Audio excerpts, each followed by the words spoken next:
abakomeje kudukurikira turimo turarebera hamwe niki ni izihe ngaruka zimaze kuza muri Gitwe no muri centre ya hano muri rusange kubera icyemezo cyafashwe na Minisiteri y'Uburezi cyo guhagarika ishuri kaminuza ya Gitwe amashami amwe namwe akaba yahagaze.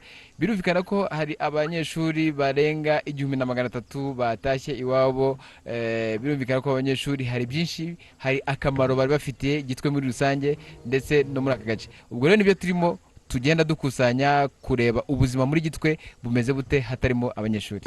Byatuyobeye cyane, ahubwo nimara ko turi bwimuke iyi centre tukayivamo byatuyobeye kubera kuko abanyeshuri nibo barabakiriye bacu, niryo soko riri nahangaha, nta rindi soko rihaba.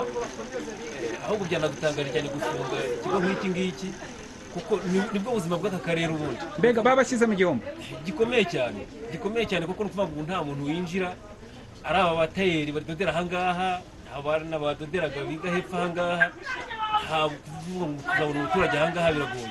duhe nk'urugero wenda tuvuga ati mu gihe abanyeshuri bigaga twanacuruzaga yenda nk'aya cyangwa nabonaga abakiriya 100, ubu ngubu wenda bigeze aya masaha turi saa 10 hafi n'igice, kuva aho amashuri ahagarariye wabonye abakiriya bangana iki? Duhe urugero. Uyu munsi twiriwe gutyo gusa rwose kubera ikintu kibisa naho cyatubere nk'akayubi. Abana barigunze, natwe nuko turigunze, nta muntu winjira, nta mukiriya. Nacuruje rwose ntacyo nigeze mbona, cyakora niba nacuruje benshi nacuruje nk'ibihumbi nk'icumi. Urumva ko ni ikibazo, kandi na mugihe baga bahari nka 50, 60, 70 se n'ijana yashobora kuboneka, ariko ubu rwose nta kigenda pe. Ku bwanyu murasaba iki Minisiteri? Bwacu turasaba Minisiteri ko ibintu yasubira muri icyemezo yafashe, ikareba iki kigo cyari kimariye abaturage b'aka karere, ikasubira muri iki cyemezo yafashe cyo gufunga ikigo, ikongera ikarekura abana bakiga kuko nibwo buzima bwe nawe uri umwe mu bafite amazu bakodesha abanyeshuri, kandi ayo mazu mwayatangaga imisoro, ubwo biragenda bite? Kuri icyo ngicyo ahubwo ubu ngubwo ngenda ndi bwandikire Rwanda Revenue nyibwira ko amazu atagikodeshwa kuko nta abanyeshuri bose bashizemo bigendeye. Ubu ahubwo tusige mu gihombo cyo gushaka n'abazamu barariye ayo mazu abanyeshuri babagamo. Rwanda Revenue rabo yisaba iki? Rwanda Revenue ni ukwimenyesha yuko nta bakire tugifite, kuko mu masezerano dufitanye nabo batubwira yuko nimba umupanga yavuye mu nzu ugomba kubimenyesha bitewe n'uko n'undi twayasoreraga, kandi tukayasora nyine ku mafaranga yabaga yinjiye. None rero ubwo bavuyemo ubu ngubu ni ukubamenyesha yuko amazu bayavuyemo batagomba kutubarira iyo misoro, kuko ni igihombo gikomeye cyane, ahubwo tujya kujya dushaka bajya kurarira ayo mazu. Ku bwanyu muri mu gihombo? Turi mu gihombo gikomeye ahubwo. Batugiriye neza rero nuko iki cyemezo bafashe bagisubiramo, bakongera bakarekura abana bakiga. Sawa, turagushimira akoze. Bakunda kunyita Karavaye, ngiye nkora akazi k'ubudozi bw'inkweto. Ubu rero icyemezo rero bafashe cyo guhagarika abanyeshuri rero ni ikintu cyatubabaje cyane. Kudoda inkweto se uhuriye n'abanyeshuri? Abanyeshuri rero nibo batugize hano muri Byemveni. Gute? Baduha agafaranga, nibo bazana akazi k'inkweto tukabakorera, bakaduha agafaranga gatubutse tukabasha kubaho n'imiryango yacu. None rero uko ukora imirimo iciriritse, ese bimaze kuguhombya amafaranga angahe? Tubwire uti wadoderaga uretse tubwire tugi abanyeshuri bagihari wakira genda nk'abakiriya 100 n'urugero, aho bafungiye yenda wababuze cyangwa wakire 5 ya kugeza ubu kuwa gatanu uyu munsi yewe nakoreraga nk'ibihumbi 5, ariko wumva kuva mu gitondo kugeza ubu maje gukora amafaranga inote y'igihumbi. Iyo abanyeshuri rero babaga bahari nabonaga akazi rwose nkakora nk'ibihumbi 5 kuva mu gitondo kugera nimugoroba saa 11. Umwo ku kwezi winjizaga amafaranga bitewe n'abanyeshuri? Ku kwezi nashoboraga kuba nakwinjiza nk'ibihumbi 40. None ubu nta na make nzajya ninjiza, ninkora ikintu nzajya ninjiza yenda nk'icumi gutyo. Ese nicyo usaba ubuyobozi bushinzwe amashuri kugira ngo icyemezo bafashe kibe cyahinduka? Yewe rwose ku bwanjye mbifitiye nk'ubushobozi rwose nakumva ko guhera n'uyu munsi rwose abanyeshuri bakomeza amasomo yabo bakiga. Bidakozwe gutyo birahindura iki ku mibereho y'abakozi ba hano? Dusabira nka Minisiteri bishinzwe nkamwe, noneho ikagira ikintu yakora ku ibyo bintu, noneho tugakomeza tugakora imirimo yacu nk'uko twayikoraga bisanzwe, uko byabangamiye abantu benshi cyane. Ariko se agashomeri koko kabonetse? Agashomeri kabonetse kuva mu gitondo kugeza nkoreye 1000 cyonyine. Kandi ku munsi nakoraga 5000 kuwa gatanu, abanyeshuri kuko batuzaniraga akazi kenshi cyane.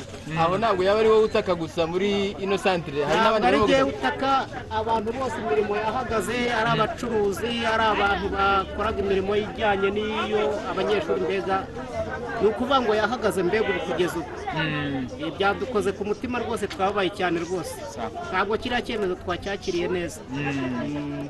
Nitwa Muhammed Samire, nkaba ndi umuturage wa hano Gitwe, ndi rwiyemezamirimo ku bijyanye no gucumbikira abanyeshuri hano.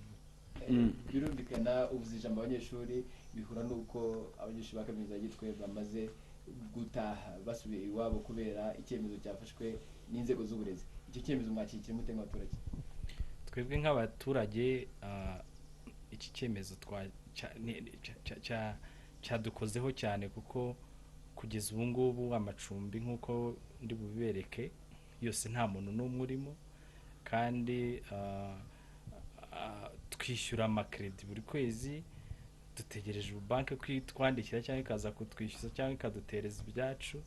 Biragaragara rero ko impact yari nini cyane cyane ko tugomba no kwishyuraga imisoro za Rwanda Revenue.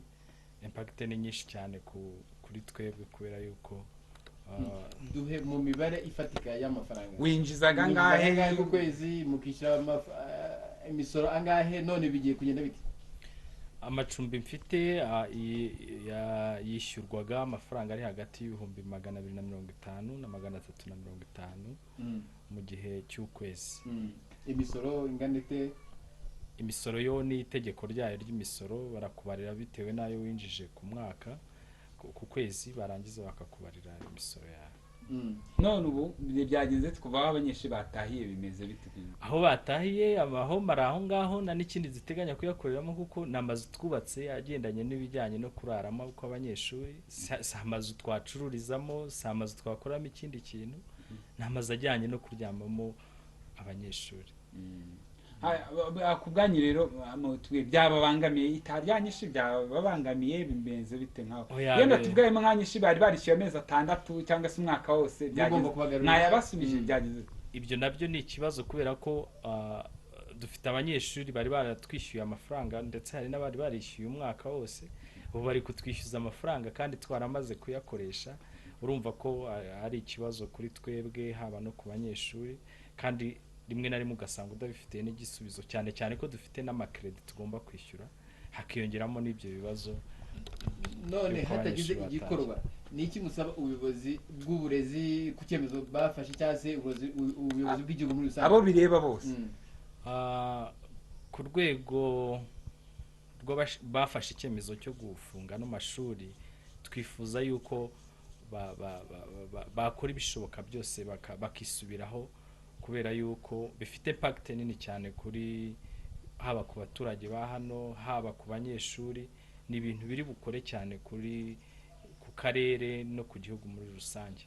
Naho ku rwego rw'igihugu ndahamya nashidikanya yuko nyakubahwa Perezida wa Repubulika, nkuko twebwe nk'abarwiyemezamirimo akunda kudushishikariza gukora no kwishakira imirimo, ndahamya nashidikanya yuko ari buhindure kino cyemezo cyafashwe niba abagifashe batagize icyo bagikoraho.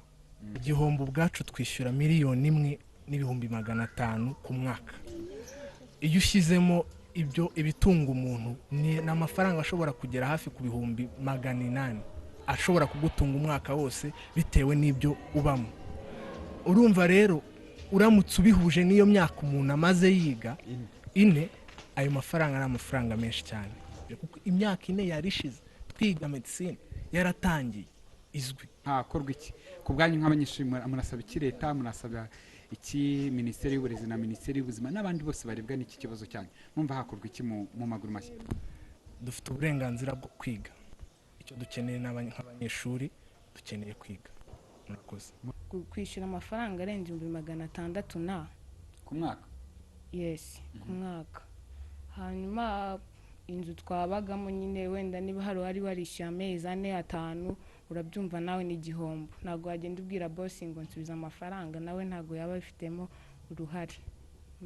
Niba ibyo dusaba koko bari kubyumva, ari abantu nyine bashyira mu gaciro, bafungura ikigo tukagenda tukiga, tukareka gukora ibi, kuko ntabwo ari byo twakagombye gukora. Twakagombye kuba turi ku ishuri turi kwiga. Satokushimira koze. yego namwe murakoze.